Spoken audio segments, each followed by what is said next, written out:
Hello and hi, everybody. My name is Odette Garcia, and I am the host for No Strings, Just Candor. And welcome to episode 7, right? I think it's episode 7.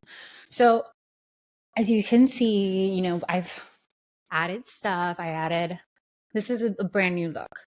It is a new camera, and it keeps doing this really weird and annoying in and out. So, bear with me while I figure out technical stuff. If you can't see it, then forget I said anything. But as you can see, I have the beautiful, if you follow me on TikTok, you'll know that I've been dying for this frame because my friend, Cheryl, she was here last week for episode 6 and she painted it.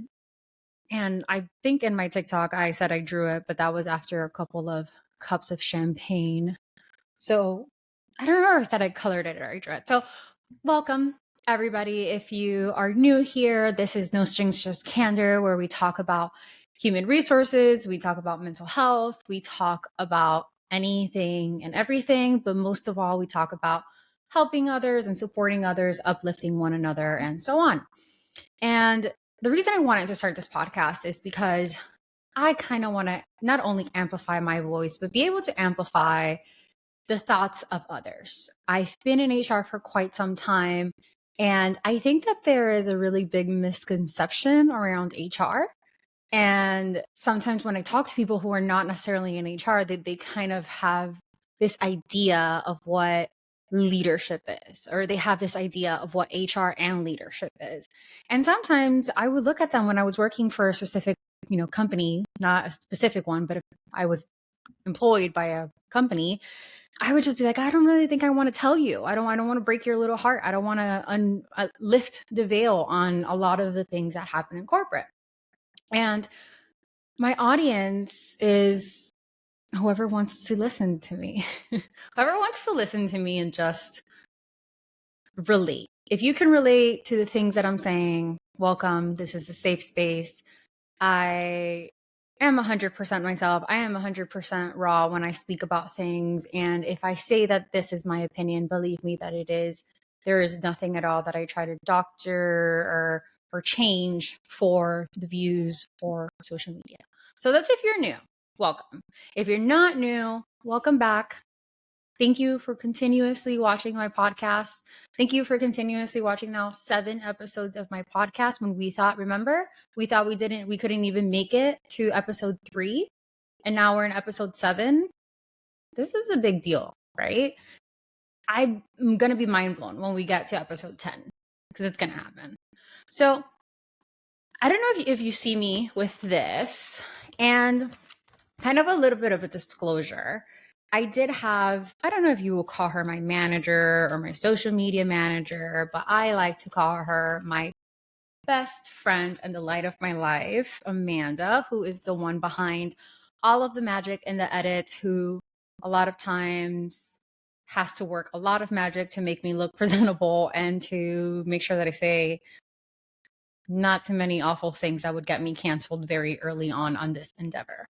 So she had a thought of why not have kind of like cue cards of just keeping you on track and making sure, because I'm a neurodivergent girly. I do have ADHD and it's raging ADHD. So I do tend to ramble. So she's kind of brought up the idea of just saying, it doesn't have to be scripted, but maybe just a few cards that will keep you, that will keep you on track. And they're going to be way more aesthetically pleasing in the next upcoming weeks because I ordered some from Canva and they're actually going to have the logo. It's going to be super fancy. Right now, I just decided to print them and then laminate them. You know that thing where they say she's a 10 but can't do something? Mine would be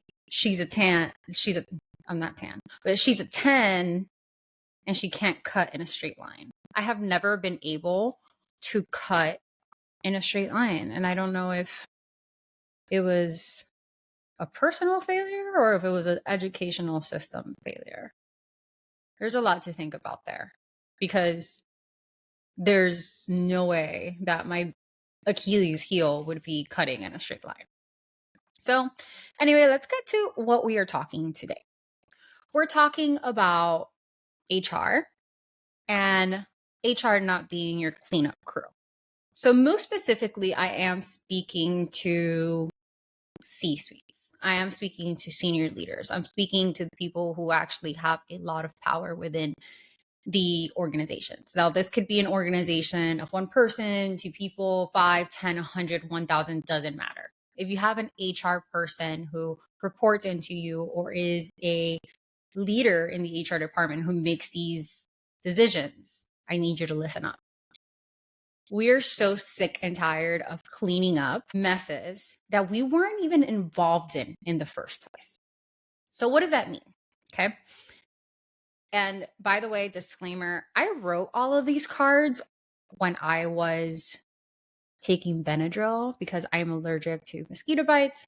And this past weekend, I got eaten alive by mosquitoes. So I've had to take Benadryl. So you and I are both going to be surprised about what these cards say when they come out of my mouth. So I technically wrote and I did say, we're not here to mop up your messes. If we had to say from the start, you might not need to mop it up at all. I'm clever, obviously, on Benadryl, but it's true. If sometimes the messes that leadership makes or the messes within the organization could be avoided if you took into consideration either what HR said or you brought them into the initial conversations. So, for an example, and for legal purposes, please know that I'm not talking about a specific company that I have worked for or that I am working for. This is all very hypothetical. This is all to kind of get you to kind of picture this with me. So let's say you are talking about what is currently happening in the market, which is layoffs. And you as a leadership, you sit down with your COO and you sit down with your CFO and you sit down with the board members. And for some reason, HR is missing from that seat. And you make up this whole entire plan on how to do your layoffs. And you're saying, okay, well, that's great. And then you hand it over to your HR person and you say, go ahead and execute it. Now, two things can happen. This HR person can look at it and say, okay, I'll do it. Or the person can say, ooh, okay, but I can poke so many holes in this. There's so many things that can go wrong. Remember, if you have an HR leader who sits very high and it's an expert in HR, they are an expert in HR, therefore they know what they're talking about. So please believe them. So if they're looking at your plan and they're saying, so many things can go wrong here, believe them and sit down with them and say, okay, what is going on? What is going wrong here? For example, let's say you are a global company and you and your board of directors decided to lay off your, 50% of your company. You go back to the HR person and you're saying, I want this executed within 2 weeks. I need you to understand global international capacities operate different. HR in the US is very different than HR in Germany. It is sometimes more expensive to fire someone in Germany than to keep them. It will cost so much in some of these countries to lay these people off. And not only that, but there is a process behind this. There is a process that can take weeks, sometimes even months, because for some countries, you even need a country official or state official that would have to be in the meeting with you. So you do have to coordinate all of that. I'm not going to get into exactly how it all works, but that's why I'm an expert. That's why they bring me in. That's why I'm able to say, well, listen, I know that you want this for 2 weeks, but it's not going to happen. 2 weeks is just not happening when it comes to doing the layoffs, including in our international company. Again, an example. Now, let's say the person says, okay, because they're scared of the CEO or they really don't want to push back, and they just say, fine.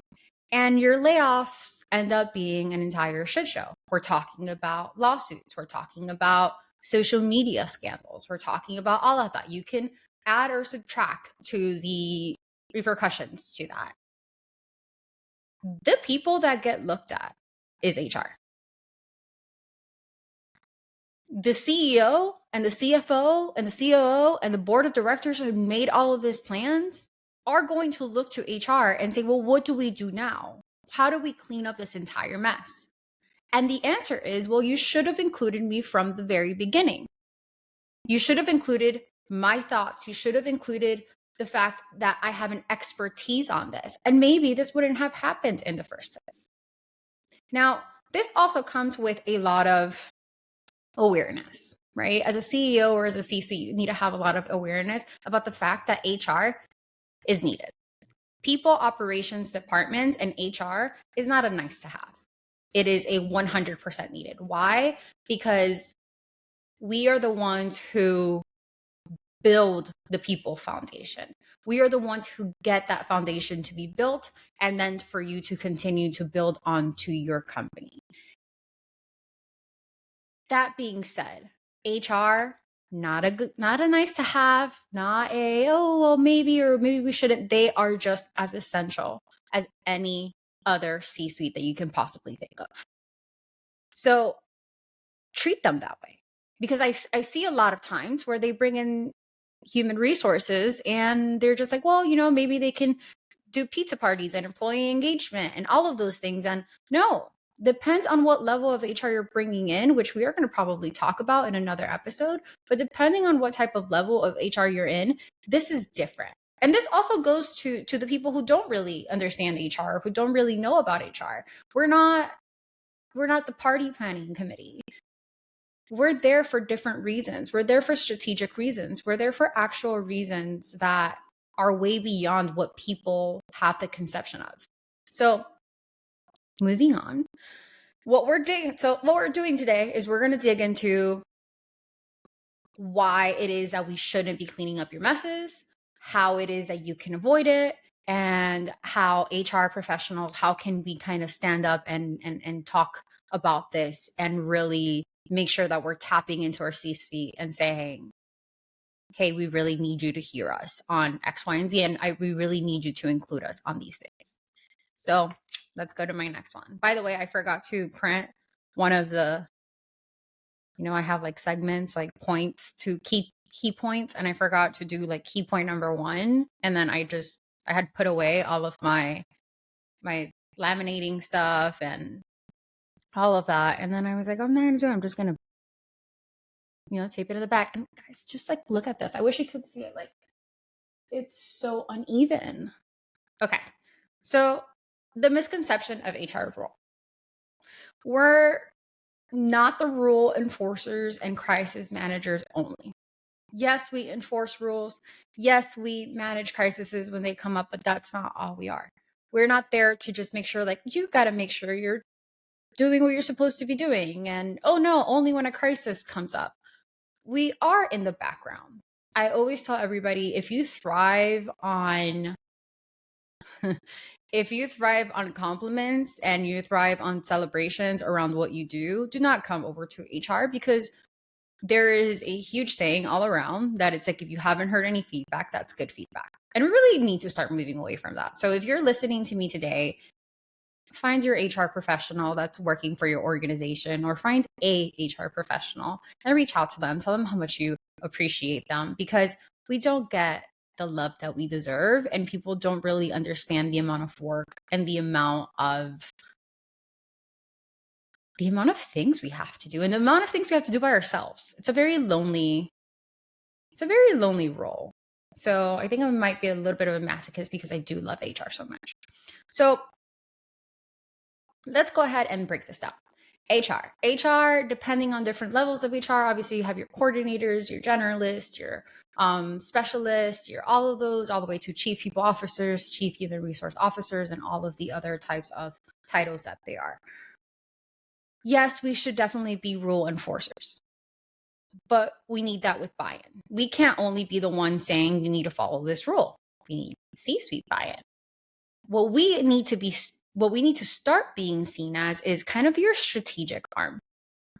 We know people. We know how to place people. We know about transferable skills. We know how to build teams. We know how to manage teams. We know how to coach your leaders. We know how to have talent management plans. We are so much more than just policies, compliance, and pizza parties. So start thinking about us as your strategic arm. So just whenever you are planning on a restructuring, bring in your HR. Whenever you're planning on a layoff, please bring in your HR. Whenever you are planning it doesn't matter. If it's strategic and you feel that any of your C-suites need to be in this meeting and your board needs to be in this meeting, so does HR. Just take that as a rule. If your C-suites and your boards, or just your C-suites, need to be in the room, so does HR. Okay? So I wrote an example of HR being left out. I wrote another example, and take the ride with me because I don't remember what I put. So it said, take a restructuring, leadership decides to shake things up, maybe downsize or shift departments, but HR is not involved from the beginning. So they don't see the full picture. If you come to me and you say, this is my plan for a restructuring, go ahead and execute it, and I don't see the full vision, 7 times out of 10, I might fuck shit up because I don't understand it, or I might just not know what questions to ask. So then let's say it's executed poorly. Employees start panicking, morale starts hitting the ground, turnover starts, just getting really high. You start seeing people just exit, and HR is left to clean because now you're panicking, and now all of this has to do with your employees. So naturally you say, oh, employees, people, HR. Yeah. So then you go to HR and you either say, oh, you really messed up here, or you say, can you please clean this up? Again, there is a trend. You continuously ask us to clean up messes that we were not involved in the first place, and we could have possibly avoided a lot of the spills within the mess. So the financial and emotional cost of fixing that mess, you don't understand how expensive burnout is. You don't understand how expensive turnover is. Turnover is not just replacing someone. Turnover is saying, who's going to take over that person's job? So now you're doubling another person's job. That person can go ahead and lead to burnout. That person ends up being burnt out. That person quits. And you have 2 places to replace. So think about that. If you would have included us in the restructuring, we would have been able to tell you, hey, this person has this transferable skills. Or, a lot of times what I do is when somebody's onboarding and we're using whatever system it is, and the system allows us to ask questions, I always ask the employee, what other skills do you have? So for example, if the employee is coming in as an engineer, I always say, what other skills do you have that are not engineering based?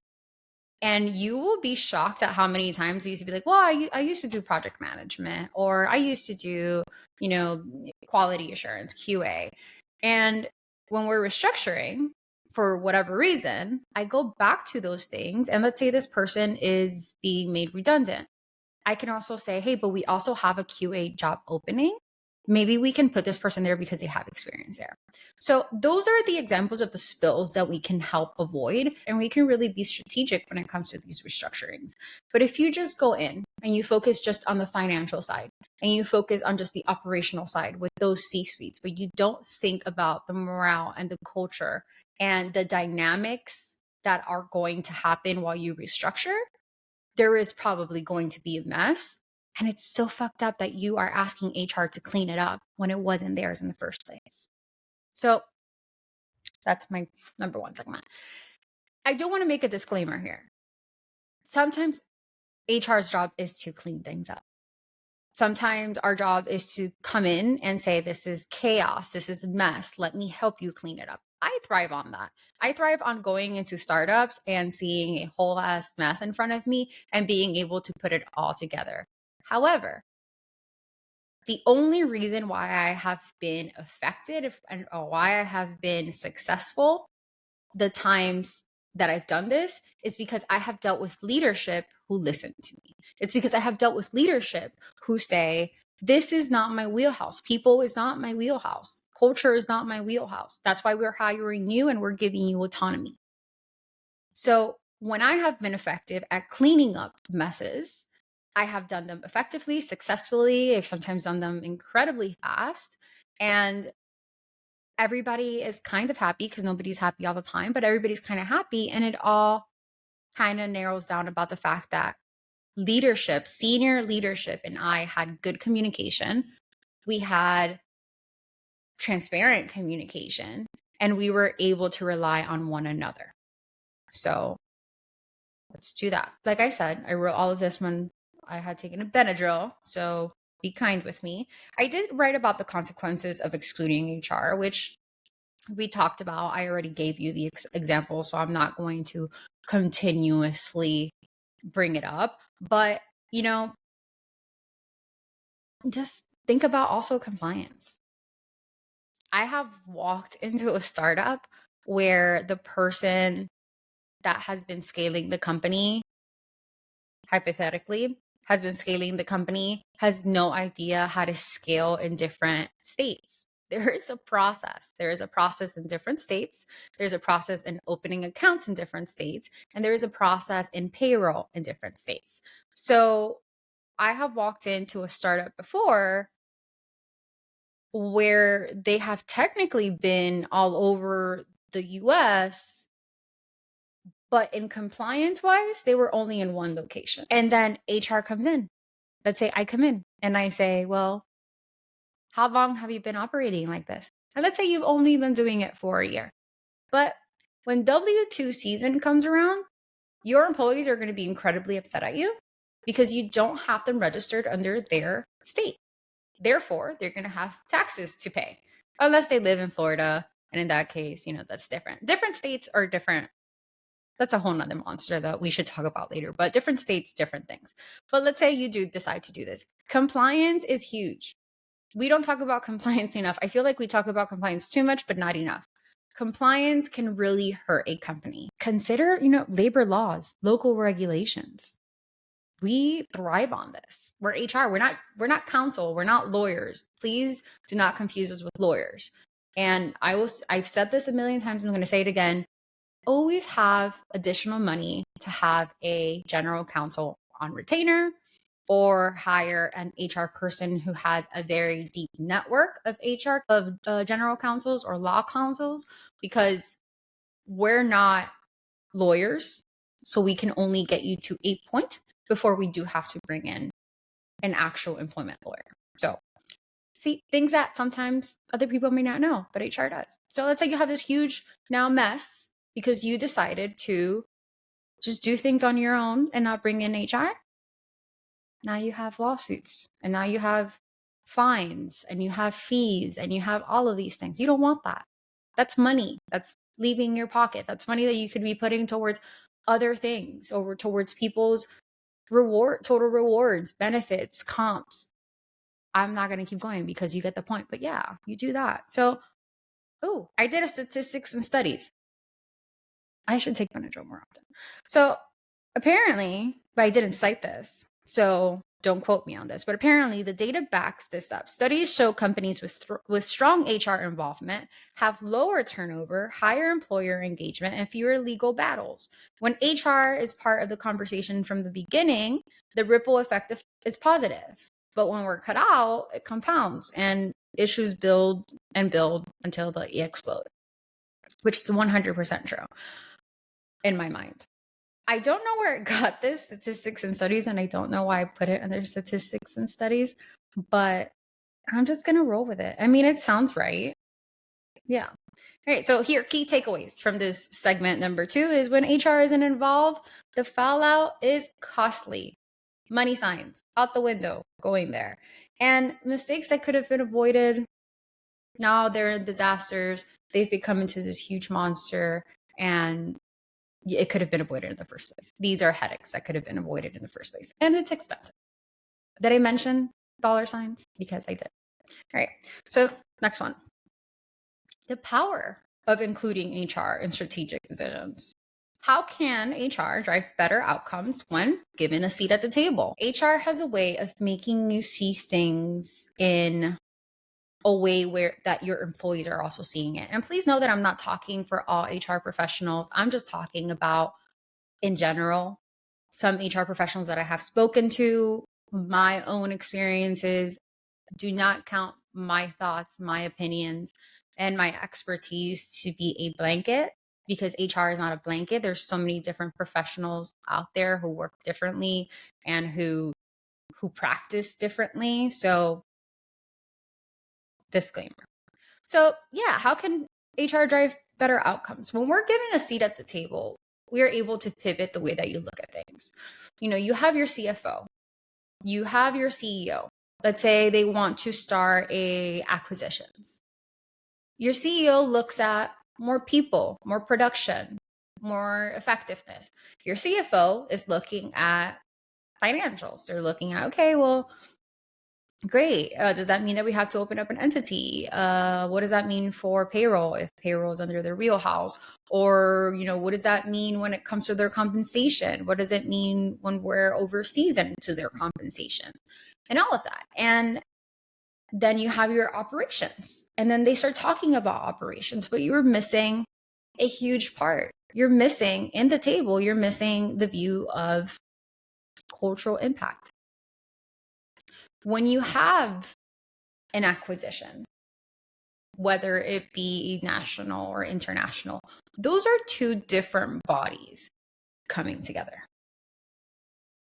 Those are two different people that are supposed to seamlessly align with one another and make your company greater. Now, if this is an acquisition and a merger. If it's just an acquisition and you're going to have it as a sister company, then that's different. But if this is a merger, you're merging them two together.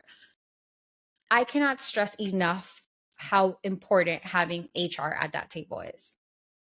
It is, I cannot stress it enough because you're missing the cultural view. You're missing the cultural focus.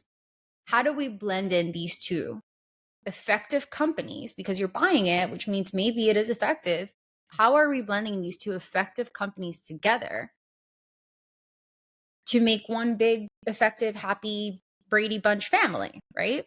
So what we do is we start talking about due diligence. We start making sure that we are advising you in what to look for when it comes to people and culture and morale. Again, we're not lawyers, so please don't use us as such, but we start helping you create a more unified culture. And when you don't sit us there, you might have a huge clash. You can't just go out and say, I'm going to get this company and I'm going to put all of these employees under these employees and that's it. And we're happy. That's not the way that it works. You don't know if there's going to be redundant roles. You don't know if there is a difference in culture. You might be a culture who's all verbal. They may be a culture who writes everything down. These things are impacted. You might be a culture who gives annual reviews. They may be a culture who gives quarterly reviews. So we are able to bring that to the table and say, how do we meet in the middle to be able to keep both talented sides and be able to really succeed at this? That is the impact we bring. We bring different perspectives. We bring different questions that make you really think and say, oh yeah, I had forgotten about that. That could have been a huge mess if we would have just done it and not consulted. Or we would have given it to HR and then it would have been a huge shit show. And then we would have said, morale sucks. Go get pizza and give it to them or donuts. And obviously we all know that doesn't work. And if you're out there and you're giving your employees pizza and donuts and everything, and you're thinking that that's super happy and that's going to alleviate their turnout and mental health, don't. If you were in front of me, I'd slap you with the wrist. Just don't. Because I do love donuts, but they don't fix cultural impact or morale. So HR's value add, I'm going to keep it brief. Cultural impact, talent management. We know how to align people's strategies with business goals. Compliance and risk management. We already talked about that. We're able to really tell you, hey, you are going to be losing a lot of money if you do this. You are going to be losing a lot of money if we do that, or that doesn't align to our strategic goals. We want to go public in 4 years. And if we make this move now, when they go back, this might be an issue. This might be a red flag when we decide to go public. So those are things. Practical insights. How does HR shift from being the cleanup crew to strategic partner? It starts with us. we do have to speak up. HR, we have to speak up. If you're not being invited to the table, invite yourself to the table. And if they're not letting you into the table when they're handing you what you're supposed to execute, speak up, poke the holes in their strategy. And I'm not saying be an asshole about it. Don't just be like, this is going to suck and this is going to be a shit show. Actually come back to them and show C-suite the monetary impact, the financial impact that some of these things might cost. Just say, this right here, that you're saying that you want to scale us globally within the next year. Well, technically, per the market, it takes us this long. Therefore, it's going to give us X, Y, and Z. Make the data digestible and make the data in a way where they're actually seeing it as how is it going to financially impact my company and how is it going to either stop my company from working or help my company continue to be as effective. It does start with us. It does start with us because if we don't do it, then we know C-suite, they barely have time to read an email. If you send C-suite an email with more than 3 sentences, chances are they probably did not read it all. So sometimes C-suites things that we don't want to be part of the table. I have talked to some C-suites who have said, well, I never thought about that. I never thought that HR wanted to be part of the table. And that's when we go, no, duh. Yeah, we do. We absolutely want to be part of the table. Sometimes we might have no insights, but other times we might have very valuable ones. So obviously I was very passionate here because I did say demand that seat. And it doesn't have to be aggressive. It doesn't have to be a battle. It doesn't have to be an argument. It doesn't have to be forceful. It just has to be a conversation. And if you are a C-suite and you are someone who is in a position of power to be able to let in HR into these, or people operations into these tables, do it. Just do it. Have that conversation with your HR team. Okay? No need to argue. I know I felt really strongly about it when I was an allergy medication, but it doesn't have to be a battle. It just has to be a conversation. And if HR brings in the value that they're able to bring and the C-suites may be able to bring in the hesitations that they have, then it's a conversation that's worth having. So how to shift the perception of HR. I love how I gave myself minutes. I actually put in how many minutes I should spend talking in each. And I don't know, guys, do you think that this is working? Do we like the cards? I'll ask you this at the end because I don't know. We'll talk about it. All right. So segment 4, how to shift the perception of HR. Yeah. How do we build HR's credibility to move from the sidelines to the center stage? And I'm going to argue with myself here a little bit because I don't think HR needs to be in the center stage. We don't have to be the center of it all. And Benadryl Odette thought that we should, but we shouldn't. We don't have to be to make an impact. In my opinion, not Benadryl Odette's opinion, I think we could be so effective wherever you put us as long as you listen to us. Whether you sit us at the end of the table, at the middle of the table, at the beginning of the table, in the left stage, right stage, end stage, it doesn't matter as long as you listen. It doesn't matter as long as you call us out and you say, what do you think? What is it? Mind you, these are leaders. These are HR leaders. Please don't go to an HR generalist, please, or an HR coordinator and expect huge strategy from them. So don't freak them out. Don't go to an HR generalist and be like, great, I want to do a full succession plan and I want to do a talent management plan and I want to do all of these things and come to the table. Also take into consideration the expert level that they are. And that starts with having communication with your HR. That starts with knowing how long they've been in the field. That starts with knowing what they've done or what they haven't done. And C-suite, don't make faces at the computer because I know it's a lot of time to get to know your employees. You have to be able to be effective and to be able to play, to put them in the right places, you have to get to know your employees. Please, you have to get to know your employees.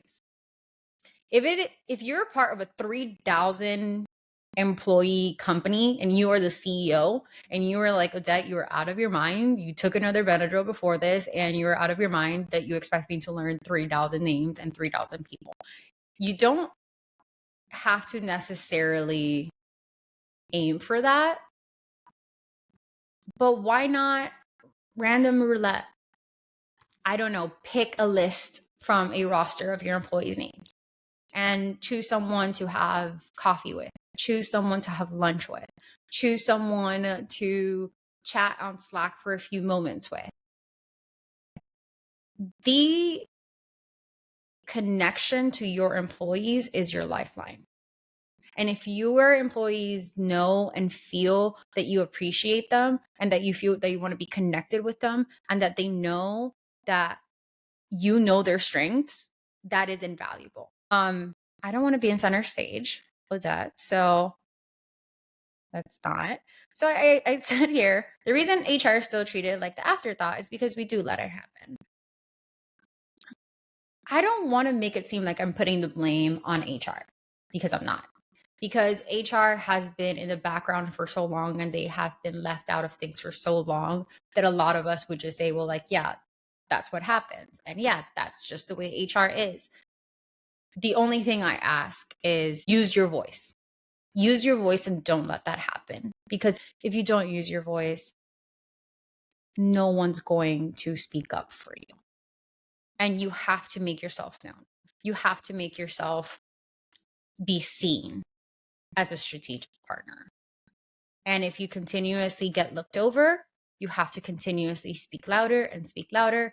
And let's say you speak to the point where your voice is, your throat is hurting and your vocal cords are hurting. That just might not be the company for you, because there are companies who just refuse to acknowledge HR for what they are. So if that is part of it and you really do feel strongly about HR being seen as a strategic partner, either use your voice or learn how to know your value and walk away when you're just not being taken seriously and you're just not being given the respect that you need. Another tip that I didn't write here, but another tip that I do have for some HR professionals is when they're talking to C-suites.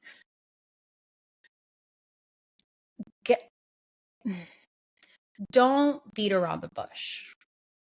Always lead with, this is the way that it's impacting your company right now. So for example, I can say your company right now is losing $60 million a year. The reason that they're losing $60 million a year is because we keep LinkedIn, please don't come for me on this. The reason why we keep missing out on $60 million a year is because we don't have a talent acquisition department and we keep spewing out agency fees. Therefore, if we were to bring in 3 to 5 recruiters at X, Y, and Z compensation, not only can we save a certain amount of money, but we can also bring it in-house to a point where it's more personalized and recruiters are more involved from the beginning of the employee's recruitment to onboarding. So when you are talking and you really want to be heard as a strategic person, don't just come in and say like, well, I really do think that agencies are really expensive and I think that we are spending a lot. You will lose them. Get straight to the point. We're losing $60 million. You know what we could be doing with $60 million? A lot. So how are we losing $60 million? This is how, and this is how we're going to fix it. And by the time that we fix it, this is how much time, like ROI, think numbers, think money signs, think percentages, think actual things that will make it tie back to the business strategy. And with that being said, please know the business strategy. If you are in an industry that you have never been in your life before, which I have been in that position so many times, I cannot stress enough how much you have to study the industry. Because if we can't tie our initiatives with business objectives, if we can't tie our initiatives to the bottom line, if we can't go to a CEO and say, this is how it's going to make us better in the industry and make you a better competitor and make you a better company overall, because it ties all back, then they're never going to listen, because you're just thinking of people, and that's great. But you also have to learn how to speak that language, how to talk that business talk, and be able to bring it back. So again, think numbers, think percentages, think ROIs, think metrics, think KPIs. It's scary for some C-suites to hear KPIs and OKRs because they feel like it's a lot of work. But guess what? That is up to us to also be able to alleviate and tell them it's not as scary as it looks if done right. Okay. So again, this is what bringing us to the table looks like. You might be a company who can benefit from OKRs and KPIs, but the thought of it makes you want to throw up, and that's okay, because in the beginning it made me want to throw up. Until I learned how to simplify it. Until I learned how to feed it back to my executives, how to feed it back to my leaders. And once they saw it, they said, okay, well, it's not that scary. It's not such a scary thing. So HR, that is how we become effective. That is how we get a seat at the table. That is how we use our voice. Because if you save them money, they're going to be like, oh, you know who saved us 60 million one time? Odette. We should have her in this room. I mean, that's what I guess goes on in their minds. All right. Oh, okay. So we're wrapping up. So wrapping up the segment, actionable strategies for HR and C-suites to implement. So HR professionals, stop being reactive, take the initiative. I think we went over that. Go directly to your leadership with your insights before decisions get made. If you see that there is a red flag, go to them and say, I see this red flag coming. Best case scenario, they say, okay, what would you suggest?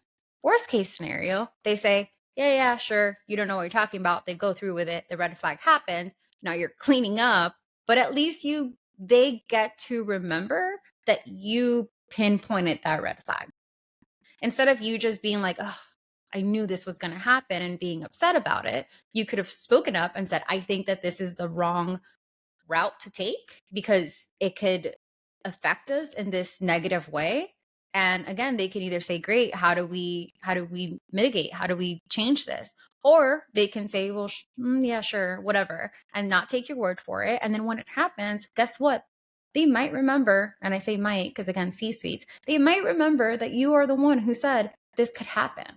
So stop being reactive, take initiative. So take initiative and speak up and say, I can see that that's going to be a shit show because I have seen it happen before. Don't wait for chaos to prove your value. Don't wait for chaos to prove your point. Start bringing the solutions to the table before it happens. Build real relationships with leadership. This is a two-way thing. This is not just a strategy for professionals, it's a strategy for a C-suite. Communication. I am the way that I am, and I promised you guys I was going to be raw, and this is the way that I talk, and this is the way that I talk, maybe with less cursing and less blase. Is that blase? Is that a word? I don't know.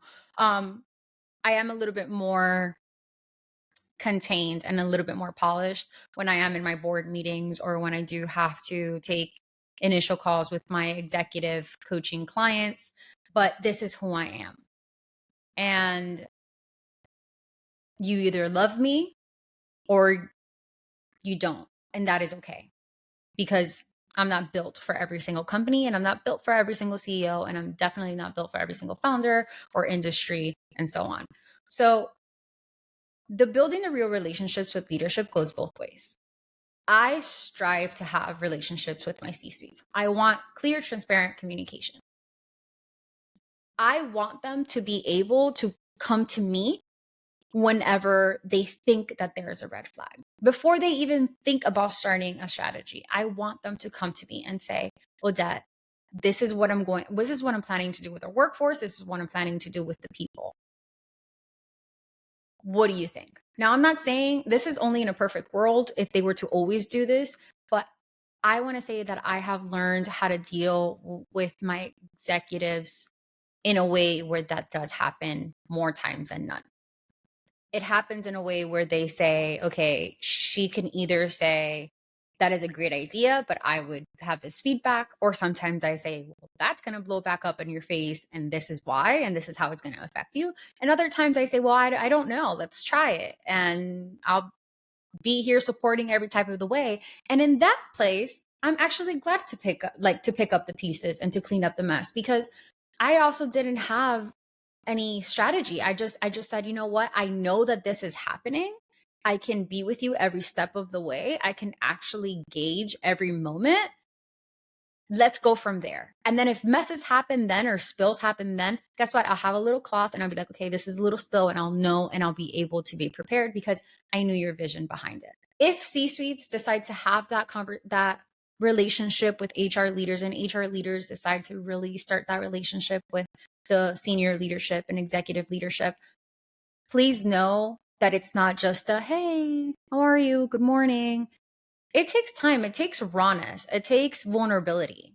It takes vulnerability for me to walk into a CEO's office or put in a calendar invite for the first time ever and be like, okay, this is who I am. This is how we're going to work together. I want to hear everything about you. And I don't know if you want to hear anything about me, but I'm going to share some. And this is what I'm expecting. So it takes you getting out as an HR leader to get out of your comfort zone and build those relationships, because in people's minds, HR is terrifying. And we're not. At least I'm not. I'm not terrifying. And I don't want people to be scared of me. I want people to appreciate me, and I want people to see me as a safe space. I don't want people to be scared of me. I don't need that. Allie's already scared of me enough. Yeah, so build real relationships with leaders. And then we already talked about this, talk business, not just HR. Learn your company, learn the industry, learn your business goals, objectives, and so on. So we're moving on. C-suites. What do I have for you? Include HR early in conversations. I feel like at this point, my Benadryl was really hitting, but include HR in early conversations. The earlier HR is involved, the better they can anticipate potential issues and fewer disasters that they'll have to clean up after. This was the whole topic of the whole conversation, so I'm just going to leave it at that. Include them early on in the conversation. Get them a seat at the table. 2, trust HR as a strategic partner. We also talked about this. Without trust, if you don't trust your HR leader and you don't trust your HR expert, you need to either have a conversation as into why, or maybe you don't know them enough, or maybe you guys haven't built that connection enough.